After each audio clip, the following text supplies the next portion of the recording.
안녕하세요. 반갑습니다. 지난주 우리는 갑작스럽게 안디옥 교회를 찾아왔던 예루살렘에서 온 사람들로 말미암아 혼란을 겪던 그 일들을 살펴보았습니다.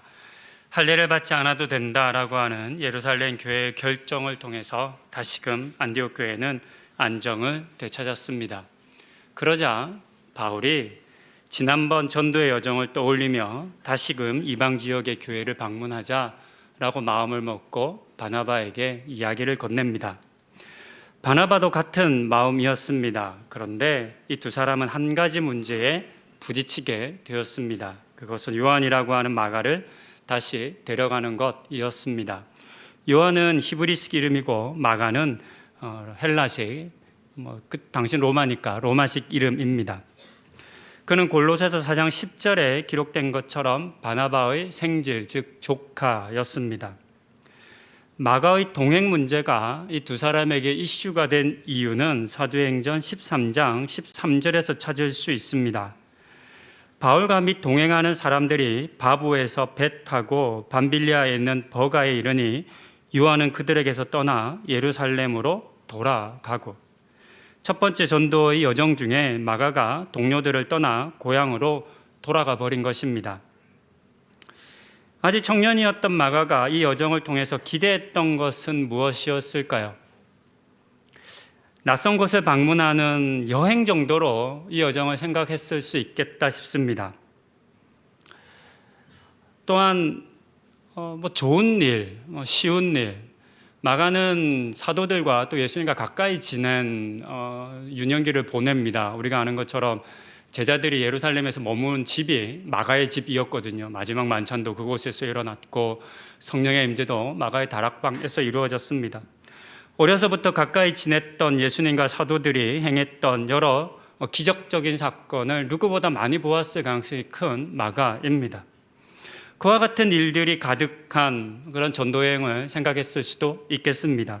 하지만 전도의 여정을 다녀오신 분들 아시겠지만 전도는 그렇게 좋은 일만 가득하고 쉽고 낭만적인 것만은 아닙니다.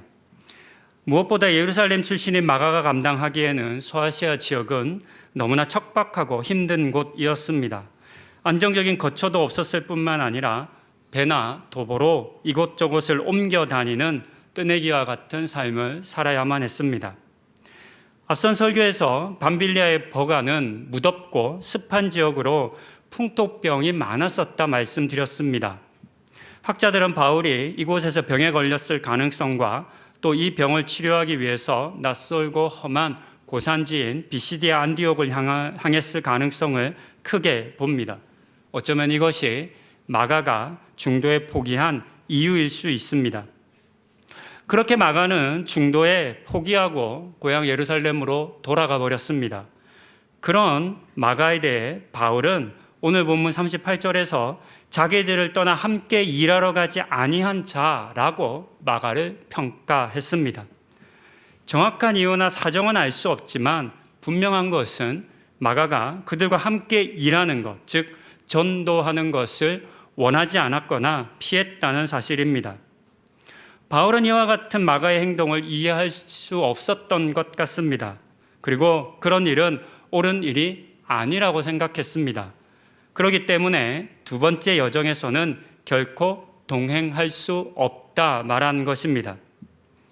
그렇게 바나바와 바울의 의견이 갈렸습니다. 그리고 이 문제로 크게 다투었습니다. 우리 성경 본문에는 심히 다투다라고 번역되어 있는데요. 이 단어의 헬라어를 통해서 우리는 이들의 다툼의 강도가 어느 정도였는지를 짐작해 볼 수 있습니다. 이 단어의 헬라어는 파록시스모스라고 읽는 단어입니다. 좀 어렵게 읽어집니다. 이 단어는 영어를 알면 좀 더 쉽게 이해가 됩니다. 의학 용어 중에 경련한다 할 때 경련을 뜻하고 발작을 일으킬 때 쓰는 단어가 있습니다. 영어 패락시즘입니다. 경련한다, 발작을 일으킨다, 뒤집어진다 이런 의미로 씁니다. 이 단어가 이 헬라어 파록시스모스에서 파생된 단어입니다. 그러니까 이 단어처럼 바울과 바나바는 단순히 가볍게 의견을 주고받고 갈등한 것이 아니라 서로 흥분해서 고성이 어가고 심지어는 그 몸을 푸르르 너무 화나서 몸 떠는 사람들 있죠. 막 눈이 뒤집히고 막 죽어도 내가 맞다고 악쓰면서 소리치는 그런 상황, 그와 같은 분노에 휩싸였다, 그런 분노로 싸웠다라고 하는 의미입니다. 굉장히 강한 단어를 써서 그들의 다툼을 표현한 것입니다. 그렇게 그들은 서로의 주장을 조금도 굽히지 않았습니다. 그리고 결국에는 피차 갈라서게 되었습니다. 앞선 여러 번의 설교에서 바울에게 바나바는 결코 함부로 할 수 없는 사람이라 말씀드렸습니다. 아무도 자신의 회심을 믿어주지 않을 때 그런 바울을 보증하여 사도들에게 소개시켜 준 것도 바나바였고, 이후 고향 다수에 머물던 바울을 데려와 안디옥 교회의 성경교사로 세워준 것도 바나바였습니다. 바나바는 바울에게 있어서 후견인이었고 스승이었습니다. 그런 바나바와의 다툼과 헤어짐은 결코 바울이 바랬던 일은 아니었을 겁니다.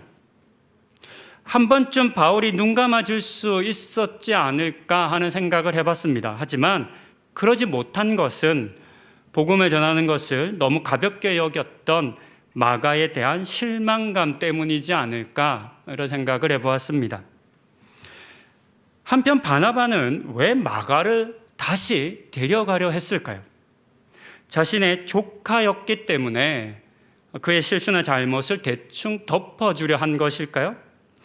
그렇게도 보일 수 있겠지만, 그런 오해도 받을 수 있겠지만, 우리는 바나바가 지금껏 해온 일들을 통해서, 특히나 바울을 도운 것을 통해서 그가 어떤 마음으로 마가를 데려가려 했는지를 알 수 있을 것 같습니다.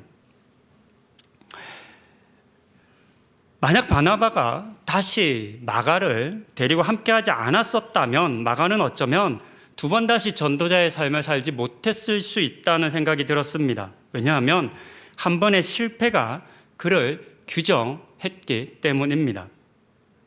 앞서 우리는 바울이 어떻게 마가를 평가했는지를 짧게 38절을 통해서 보았는데요. 이와 같은 바울의 마가에 대한 평가나 말들이 다른 사람들에게 전해지지 않았을 리가 없습니다.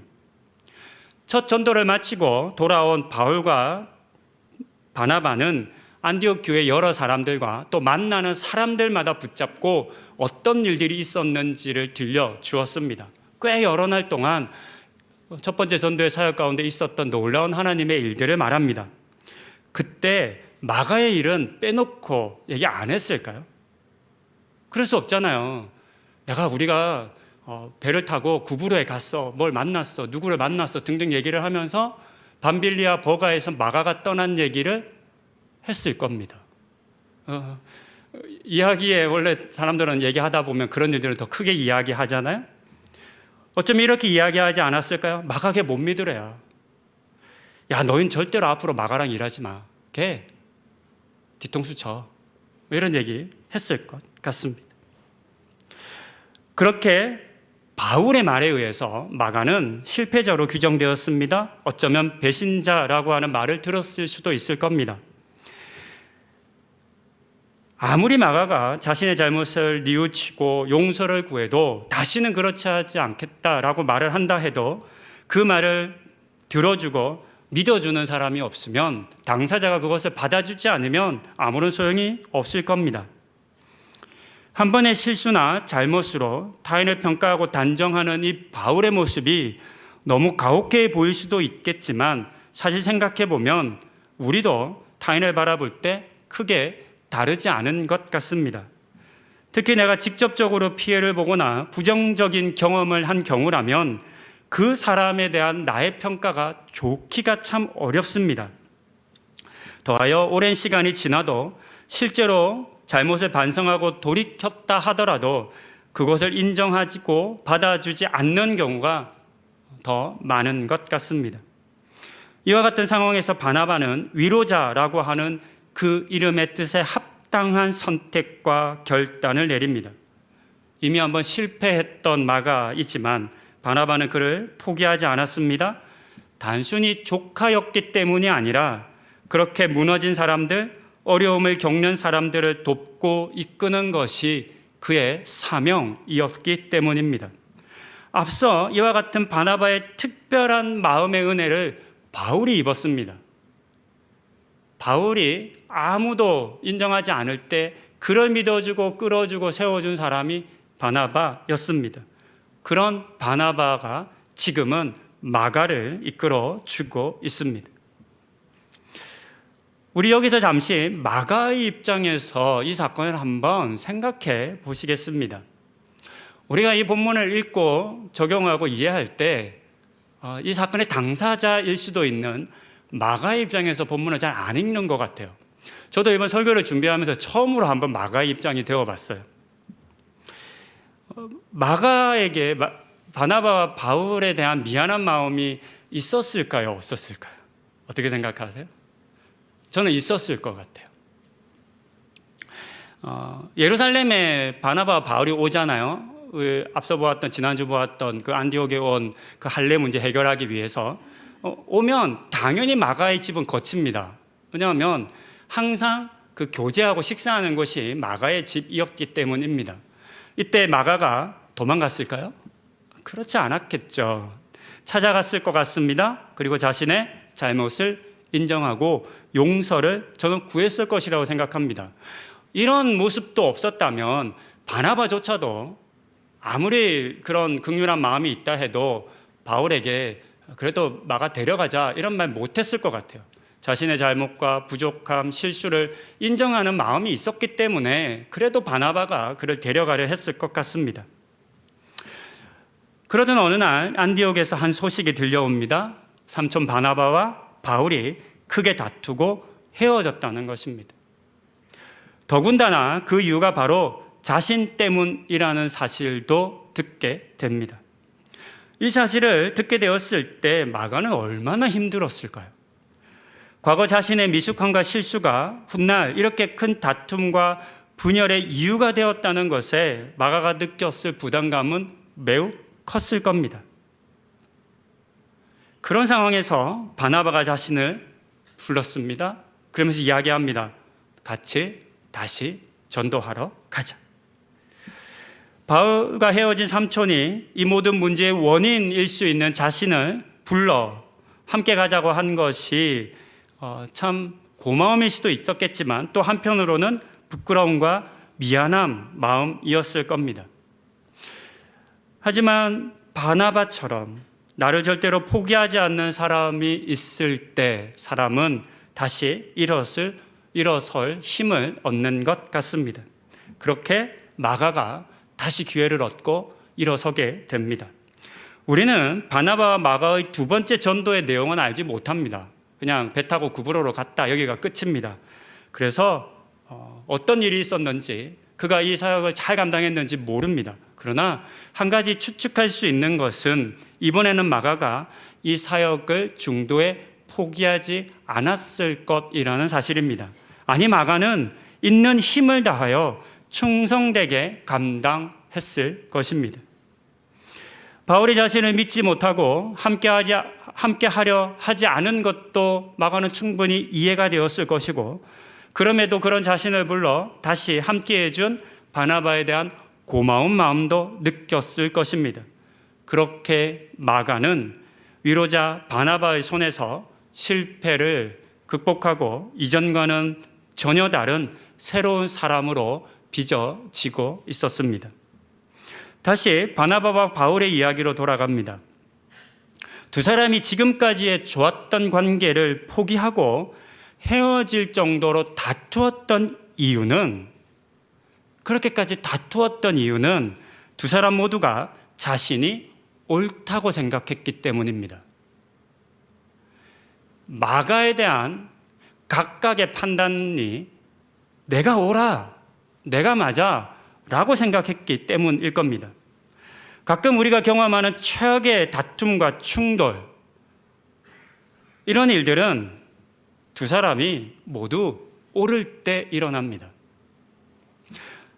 서로 자신의 생각과 판단을 절대적으로 신뢰하게 될 때 바로 이 순간이 어쩌면 우리가 직면하게 되는 타인과의 관계에서의 가장 큰 위기의 순간일 수 있을 것 같습니다. 스스로 부족하다고 생각할 때, 다른 가능성이 있다고 여겨질 때의 사람은 조심하게 됩니다. 타인의 생각이나 지식을 경청하게 되고 또 함부로 타인을 공격하지도 않습니다. 아니, 그럴 수 없는 겁니다. 반면 잘 안다고 생각하고 자신의 경험과 지식이 옳다고 생각할 때에는 거침이 없어집니다. 더하여 잘 모르는 사람들, 경험이 부족한 사람들, 다른 경험이나 지식을 가진 사람들을 무시하고 공격하기도 합니다. 그러다가 큰 다툼이 생기는 겁니다. 본문의 바나바와 바울처럼 말입니다. 하지만 여기서 우리가 한 가지 기억하고 또 생각해야 할 것은 다른 사람에 대한 우리의 생각과 판단에 있어서는 사실 옳고 그름이 있을 수 없다는 사실입니다. 왜냐하면 우리는 서로 다른 점을 보고 다른 것을 경험하기 때문입니다. 모든 사람은 타인과의 관계 속에서 살아갑니다. 혼자서 세상을 살아가는 사람은 단 한 사람도 없습니다. 이처럼 항상 나 아닌 다른 사람과 관계를 맺으며 살아가기 때문에 당연히 그 관계 중에서 좋은 경험을 할 수도 있고 나쁜 경험을 할 수도 있습니다. 그때 좋은 경험을 한 사람은 그를 좋은 사람으로 여길 것이고, 반대로 부정적이고 나쁜 경험을 한 사람은 그 사람을 나쁜 사람으로 여기고 기억하게 될 것입니다. 문제는 이와 같은 경험이 그 사람의 전부일 수는 없다는 것입니다. 첫 번째 전도를 떠나기 전까지의 바울은 마가를 잘 알지 못했을 가능성이 큽니다. 왜냐하면 접점이 많지 않기 때문입니다.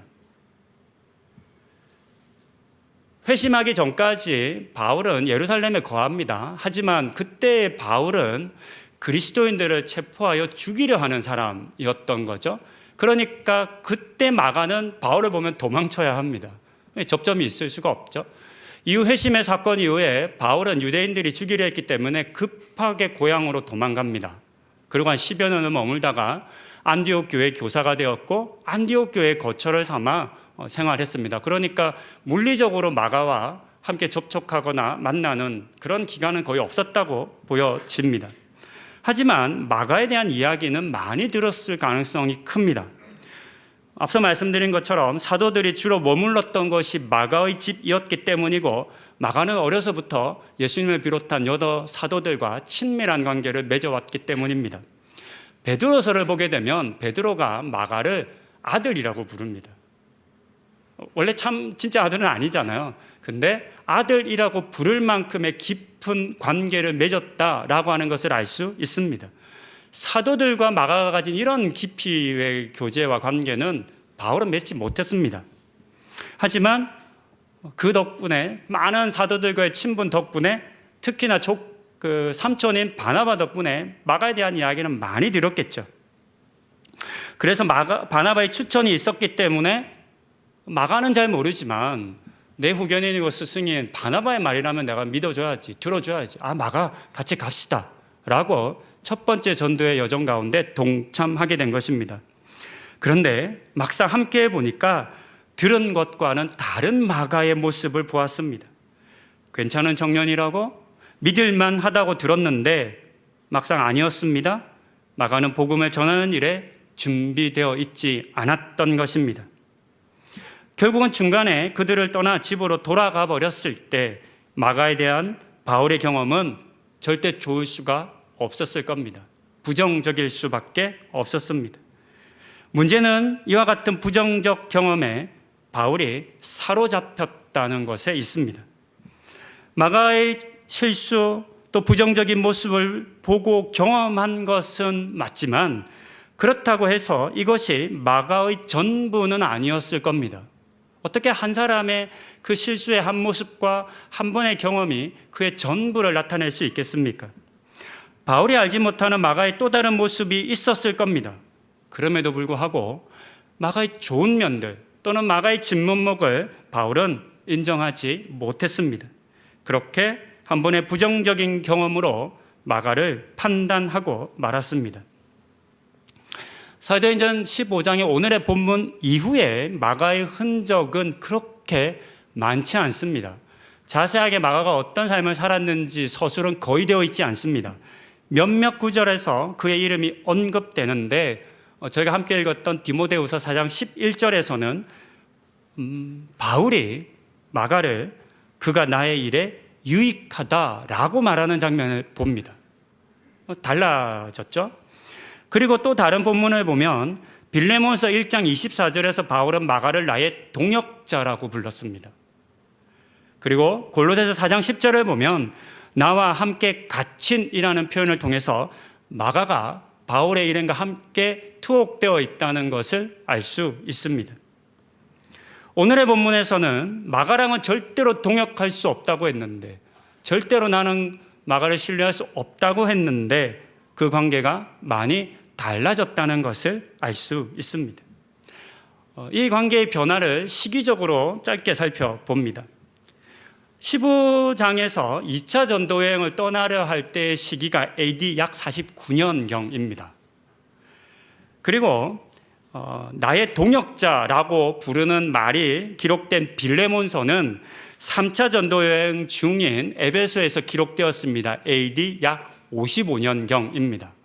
그러니까 15장 오늘 본문의 사건이 있고 나의 동역자라고 부른 이 사건의 간격이 약 5, 6년 정도 된 것을 알 수 있습니다.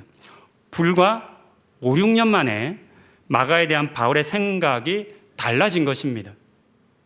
우리는 이들 사이에 어떤 화해와 회복의 과정이 있었는지는 알 수 없습니다. 하지만 바울의 마가에 대해 가졌던 처음의 생각이 달라졌다는 것은 확인할 수 있었습니다. 바울의 마가에 대한 이런 생각의 변화, 또 관계의 변화를 보면서 저는 이런 생각을 해보았습니다. 타인에 대한 나의 판단과 이해가 불과 5, 6년도 가지 못할 수 있다. 즉 그다지 신뢰할 만하지 않을 수 있다는 생각입니다. 바울은 마가를 잘 안다고 생각했습니다. 자신의 판단이 틀리지 않을 것이라 확신했습니다. 그래서 바나바와의 소중한 관계를 깨어가면서까지 마가를 거부했던 것입니다. 하지만 마가의 진면목을 알게 되자 그는 너무나 유익한 사람이었고 동역자였고 심지어 로마에 옥에 갇혔을 때 그 갇힘도 같이 했던 사람이었습니다. 사실 생각해 보면 우리도 바울이 했던 것과 같은 실수를 참 많이 하는 것 같습니다. 다른 사람의 한 면을 보고 그것을 그 사람의 전부라고 생각하는 경우도 많고, 내가 겪은 부정적인 경험으로 그를 규정하고 심하게는 그에 대한 부정적인 말과 소문을 이 사람 저 사람에게 하기도 합니다. 설교를 준비하면서 이런 적용의 차원에 들어가면 저를 생각해 봅니다. 근데 생각해 보니까요, 오래전에 경험한 일로 인해서 제가 특정한 몇몇 사람을 매우 부정적으로 생각하고 또 말하고 있다는 것을 쉽게 찾을 수 있었습니다. 대학생 때 만났던 한 선배가 있습니다. 그때 짧게 만나서 경험한 이후로는 나 저 형은 절대로 안 이러고 딱 등 돌린 이후로 지금까지 연락 한 번도 안 해요. 근데요, 되게 유명한 사람이에요. 여기 계신 분들 90% 이상 다 알 사람. 너무너무 유명해요. 강연, 동네방네 강연 붙어 있고 포스터 붙어 있고 난리예요. 근데 저는 볼 때마다 에이씨 아닌데 이런 생각을 해요. 그리고 사람들에게 저도 모르게 그런 얘기를 하고 있었더라고요. 그런데요, 그 저의 판단과 생각이 언제 거냐면 30년 전에 거예요. 제가 경험한 것이 그 선배의 전부가 아닐 겁니다. 그때는 저도 어렸고 그도 어렸고 미숙했을 때였을 겁니다. 무엇보다 사람은 누구나 변하기 마련입니다. 30년쯤에 제가 어땠을지 여러분 상상하기 싫으시죠?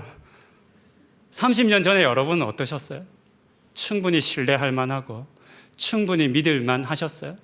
안 그랬을 수도 있잖아요. 30년이면 충분히 바뀔 수 있잖아요.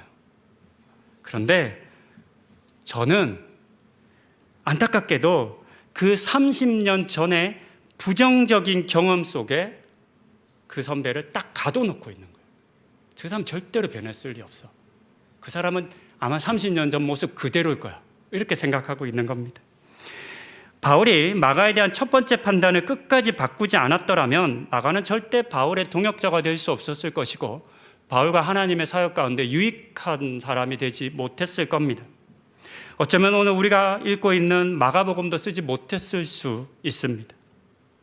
훗날 바울도 자신이 그렇게까지 흥분하며 바나바와 싸우고 또 마가를 반대했던 것이 후회가 되고 부끄러웠을 수 있겠다라고 하는 생각이 설교를 마무리하면서 들었습니다. 그리고 이런 부끄러움과 후회가 어쩌면 우리에게도 있을 수 있을 것 같습니다. 이제는 더 이상 이와 같은 일이 반복되지 않도록 우리는 조금 더 여유롭게 타인을 바라보고 이해하고 용서하고 품고 기다려 줄 수 있어야 하겠습니다. 무엇보다 하나님께서 나를 변화시키신 것처럼 하나님께서 그를 변화시키신다는 사실을 인정하고 하나님이 변화시키는 그를 이제는 나의 동역자로 삼는 결단이 있어야 하겠습니다. 혹 깨어진 관계로 후회되시는 분들이 있으시다면 바울과 마가와 같이 회복할 수 있기를 간구하시면 좋겠습니다. 그렇게 과거의 배신자가 지금과 미래의 동역자가 되는 은혜를 하나님께서 여기 계신 우리 성도님 모두에게 주시기를 간절히 소망합니다. 기도하시겠습니다. 우리를 떠나 도망간 마가에 대한 바울의 그 판단은 바나바와의 관계를 깨트릴 만큼 확고했었습니다. 마가는 아니야. 함께 할 수 없어. 걘 배신자야. 나 걔 못 믿어.